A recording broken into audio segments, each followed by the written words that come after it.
माननीय नितिन गडकरी जी को मैं विशेष तौर पर धन्यवाद देता हूं कि उन्होंने आज एक जिस कार्यक्रम की शुरुआत की है, कोइलवर पुल के 6 लेन का लोकार्पण किया है।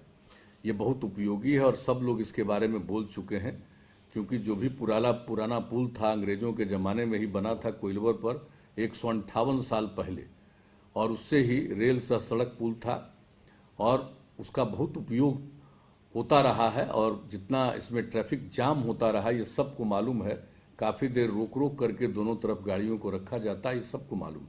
इसलिए वहाँ पर तो नए पुल का निर्माण होना बहुत ज़रूरी था। 6 लेन पुल की मंजूरी मिल गई, जो पटना से बक्सर तक का 4 लेन सड़क बन रहा उसी सिलसिले में, तो ये बहुत अच्छा हुआ काम।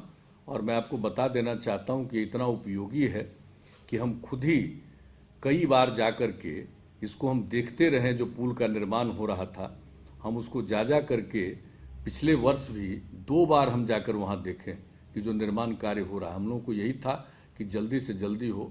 अब 3 लेन हो गया और बाकी का 3 लेन भी जो आपने बता दिया है कि 6 महीने के अंदर लगभग मई तक ये काम पूरा होगा, बहुत उपयोगी हो। लोग देखेंगे, क्योंकि जितना जल्दी सड़क का और पुल का निर्माण हो उतना ही जल्दी बहुत अच्छी प्रगति होगी। और जो भी आपने अपना जो अन्य विभाग के बारे में जो चर्चा कर दिया, सूक्ष्म लघु और मध्यम उद्यम मंत्रालय, पिछली बार भी आपसे पूरी बातचीत हो गई है। तो हम लोगों ने तो एग्री, जो इसके लिए पॉलिसी है तो उस पॉलिसी में भी रिफॉर्म कर दिया। और जो आप कह रहे हैं इसके लिए तो हम लोग पहले 10 ईयर में प्रयास किया था, और वो केंद्र में गया हुआ था। उस समय जो सरकार थी यूपीए की, उन लोगों ने माना ही नहीं था हम लोगों की बात। आप जिस बात को आप कह रहे हैं, अगर आप चाहिएगा तो कभी अब ये जो कोरोना वाला चक्कर खत्म हो जाएगा तो दिल्ली आएंगे तो हम तो पुराना कागज आपको सुपुर्द करेंगे कि किस प्रकार से केंद्र सरकार को हम लोगों ने अनुरोध किया था फर्स्ट 10 ईयर में। और लोग आ करके 22,000 करोड़ रुपए का पूंजी लगाना चाह रहे थे दूसरे लोग, और वैसे व्यक्ति तो अब जीवन में नहीं रहे। उनका सीधा का सीधा संबंध श्रद्धेय अटल जी से रहता था, अटल जी से बहुत प्रभावित होते थे। तो उस जमाने में जब उनके साथ हम लोग थे, उस समय से जानते थे ऐसा व्यक्ति आ करके ये काम बिहार में करना चाहते थे, लेकिन केंद्र वाले एकदम तैयार नहीं हुए थे।